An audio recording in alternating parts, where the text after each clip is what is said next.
Oh, Sana, poor Zama, the way she cried after obviously Sanele slash Banele has called off the traditional wedding. Oh, Sana, she cried her lungs out, and for a moment there, I really felt for her, like I felt sorry for her.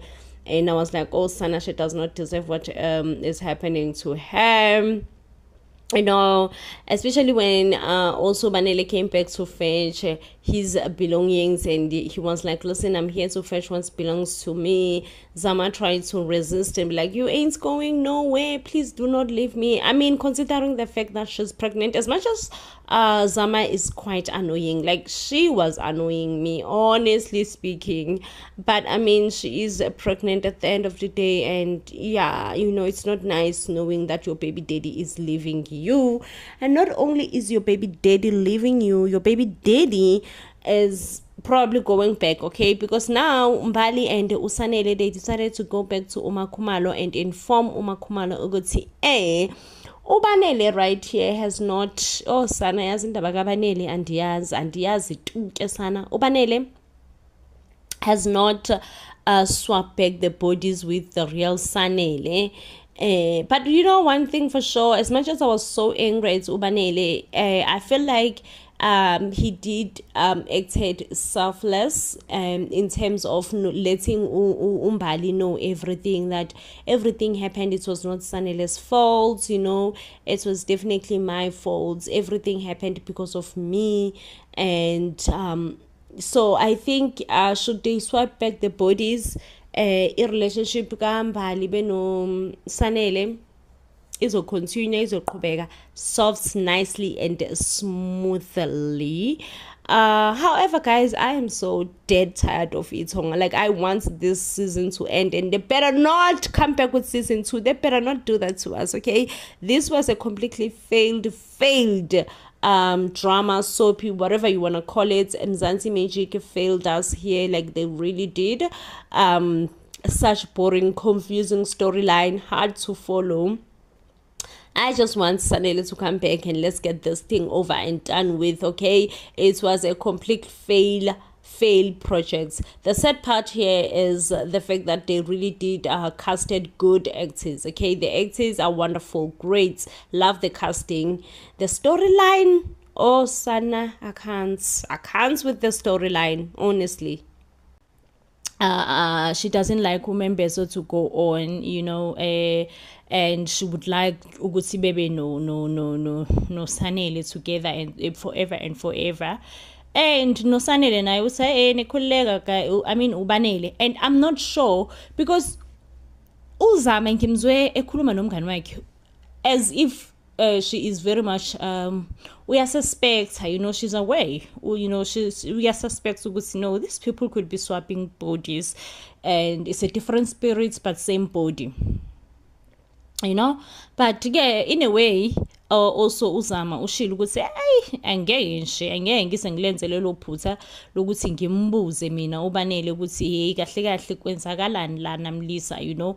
She did say ukuthi angeke sembuze uzothula nendaba. So one day I hear in bed, I'm struggling to connect noZama in terms of as she away, you know, ukuthi now as much as it's Sanele's body but it's now Banele. Yo guys, they're confusing, that's indaba.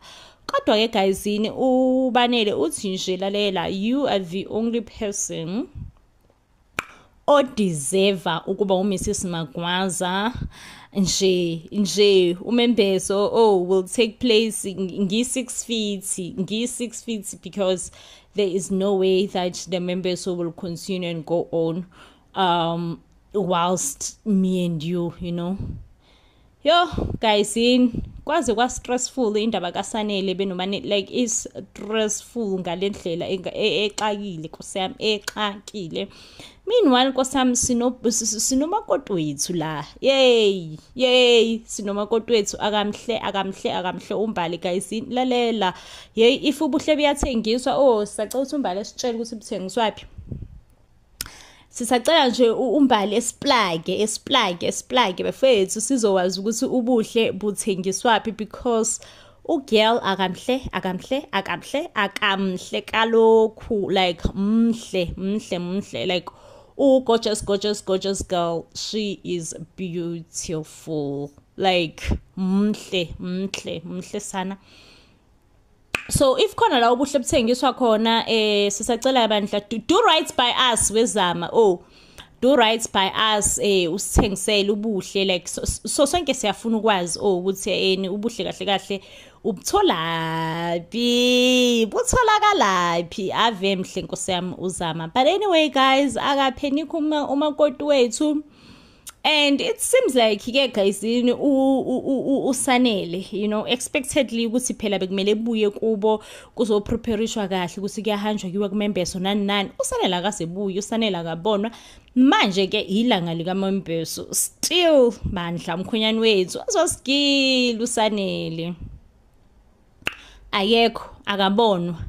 Yay wazwamfaka umbhali kuPenny Moka, awucabange nje usulahlekelwe umkhonyane, beliyosini ube muhle nangumkhonyane akasekho. Wazwagileka bambona ukuthi yazini ugilekile, elikhulu igoda leli ayi. So ke guysini angeke ngise ngintshele ukuthi uMembeso uzoqhubeka noma uzoma, because at this moment akwaziwa guysini, at this moment angiboni ukuthi kuclear for most of us, you know, it's still a very much mystery within most of us, you know, to know and to understand ukuthi kahle what is happening, you know. Will Sanele show up and be there for uMembeso, or will Ubanele keep on being with Uzama? And also the snapback, because you must know ukuthi Uzama benoBanele now they are on vacation, but yazini we are pulling a no-show. You gotta love Ubanele, but yazini asiyihluphi thina, we are pulling a no-show. Sizi kuMembeso. So whilst ke Uzama beno muntu wakhe baku vacation bese enjoy, others are stressing nkosami, kodwa base bam stress umbali, baze bamo stressa umbali, because guys ama preparations kaMembeso like a legit on kushoda ngomkhonyane, lalela ishirt likhona kushoda ngomkhonyane, but umkhonyane no show, kodwa ishirt lisi nje ngilinda ukugqokwa, lisi nje okusamkhonyana noma yini okungavela nje phambi kwami. But ke sana it is what it is. Very shameful. I'm very hurt as well, you know, on behalf of umbali, guys. Umbali akadeserve akayideserve nje into akayenziwa usanele benozama, like akayideserve tu ke sana. But anyway guys, please do comments down below ngale storyline sika Membeso awema sazagileka. Do you all think ukuthi like it's gonna go on, you know, it's gonna go on kuzoyenzakala ngendlela kumele kwenzakale ngayo, noma do you all think ukuthi hawe uzophoxeka ke Uzama lapha esemile ke sekumele chaza ukuthi hayi inkosi yami umkhwenyana sekumele vele sinje umkhwenyana vele wayihlangana nenkulu le ingozi yemoto, so izinto ke izange saphumelela kamkhwenyana because uzothini ngempela uzothini. But anyway guys, we also have another big storyline other than lesi sika Membeso. However, yeah, kunzima guys. You know, at this point on iThonga umuntu nomuntu ubhekene nezinkinga zakhe, umbhali ubhekene nabantu bakahlahla babhekene nengwadla inkinga kaMembeso, and then we have the Ntanzis, they don't even notice ukuthi their daughter Uzama akekho ukuma vacation. They can't even make noticed because busy, but nobody no Faith benophinda. Yay zaze zaningi izinkinga kuThonga. Anyway guys, getting into storyline sikaphinda nje mina uphinda ngimzweli, angifuni nje nokuqaba manje ngithi nje mina uphinda ngiyamzwela, ngizwela nje uFaith nkosi yami imvi enkosi uFaith, but nje umntana yakhe uphinda, sorry andimuveli kwanto andimveli. But anyway guys, it is said ukuthi after uNtanzi benobhuti wakhe have made peace, they will then decide what to do ngoFaith benophinda. Yeyiwe gazini, ngiyazazi nezigebengu. Yabona uphinda inswela boya shame, inswela nje boya yesigebengu. Lalela ke gazini, after uPaulo benomduduzi decided to make peace, and you know nje making peace yabo nkosami ibi formal, ibi involve namadlozi ubona nje ukuthi hayi informal nansi into ethi let's make peace. Anyways, they then decided what are they gonna do ngoFaith benophinda. And umduduzi decided to just go and confront uFaith. uFaith nkosami ave thanda yayiqinile emthandazweni nangumama. Yeah guys, lalela ayikho into ezoqinisa emthandazweni njengokuthi ube nenkinga, hlangabezana nje nenkinga wena uzovela uqine emthandazweni ubone kahle ukuthi azini futhi ayikho enye ezongisiza ngaphandle ukuthi nje ngivele ngiqine emthandazweni. Hayi uFaith ke lana uyathandaza and uyangena ke la umduduzi uzomconfronta. uFaith ukhipha imali, uyasho ukuthi ngiyacela bandla ngicela ukuthi nje uphinda nemxolele like uyenze nje enkulu leli iphutha.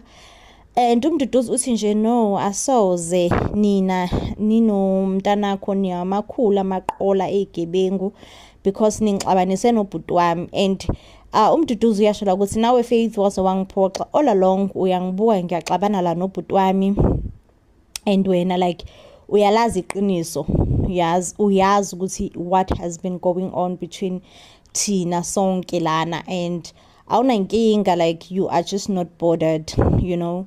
And all along mina ngiyaxabana ke la nobhuti wami, mina nobhuti wami asisakhulumisani nje, it's just a mystery between my brother and I. When you just could not be bothered, you just could not be bothered by anything whatsoever. Okay ke umduduzi yashokela ukuthi hayi wazwa ngiphoxa Faith shuthi nje baqinisile mabethi ungabomthemba umuntu, because like I honestly was putting my trust in you and you have like deeply disappointed me. uFaith ukhipha nemali, umduduzi uthi hey Faith waze walethi usho nje wena ngempela ngoba ungaboni ukuthi le ndaba akuseyona nje indaba yemali, like ayisayifuni imali, le ndaba over above and beyond imali. Yo guys, like nami I fell for Faith, like I really do, because njengomzali guys, what was she expected to do? Honestly, what was she expected to do? Sell out her only son? Like kunzima guys, good difficult, you know. You can't ask anyone rather to sell out their only son. Like it's close to impossible. Cannot ask anyone to say, hey listen, sell out your only son. Like guys, like let's be real now, okay? So I understand also see like this thing yemali escalated, especially because umduduzi actually did have like a serious fight with uMpangenzitha, and I guess ukuthi umduduzi naye he's out for blood, you know. He's just like, I got humiliated, ngahlazeka ngisho nala endaweni yangakithi, everybody knew about ukuthi ngixabane nobhuti wami and now I'm nothing, you know. And uFaith nkosami sabathe nje uyayincengela ukuthi hayibona xola nkosami phela, you know, it was a thing yokuthi phela ulontuzana usemncane uphinde kuhle, and nje beku confusion, you know, a whole lot of confusion was happening, and now I am starting to see clear that I shouldn't have. Yeah. Umduduzi usisala kanjalo mama nokukhohlakala kwakho. And I'm not even exaggerating. That's exactly what he said. Uthi nje nina nizoyibona futhi nizoyithola into enifanele, angifune nje nakwamali yakho, ungalinge nje uzoyihlupha uzokunika imali, because this is beyond money. This is nothing that money can fix. Money cannot even mend what has been broken, between what you and your son tried to break. Yo guys, And you know the most sad thing, Faith, as much as she took out all her savings, she still says her savings doesn't reach the money that is needed, which is just 56,000. You know, it's not like it's a million, it's just a 56,000. But again, she'll still be like, oh no, but the money does not reach the money that is not needed. But I promise you, I will pay you every cent as long as you will spare my son's life. Hi, shame. You can tell ukuthi the Ntanzi brothers are in it for life, are in it for blood. Bathi nje angeke asoze. And you know, the way Mduduzi just hands his back on Ufaith, and Ufaith is left there begging. And Ufaith has been locked in this room for like some time now, you know, which makes me wonder, oh, Nkosi yami, poor Faith, has she even had anything to eat? Because we remember ukuthi Umpangenzitha did say ukuthi Faith's punishment will be that she will go on days and days without food. Hayi ke guys, nasi sigelekeqe siwuphinda yazi futhi Nkosi yami uphinda sigelekeqe, yazi sigelekeqe, hayi asikho ngisho focus lesigelekeqe, inswela boya nje yomuntu, akekho ngisho na focus. Akuyena nophinda, akuyena yini uphinda oziqaqayo, because phela uphinda was tied in a different room from Ufaith. Nangoku uphinde iqaqa coming to Ufaith ke lana usa ku Faith akwenziweni aku-escape, and uyazi ukuthi Nkosi yami amaqhinga akhe onke have been failing. Why is he even attempting and dragging Ufaith along? Oh, Nkosi yami, Ufaith is such a great mother though, because she does say ukuthi yazi mntanami, perhaps it's better ukuthi kube wena who will escape, okay, and leave me here so that mina ngizoshela amacala akho. Because Ufaith, at least she is at her senses right now. She knows ukuthi should they escape, they will make this thing worse, okay? It's gonna be worse. So it's better if uphinda escape one, and the one person will be left to take the punishment.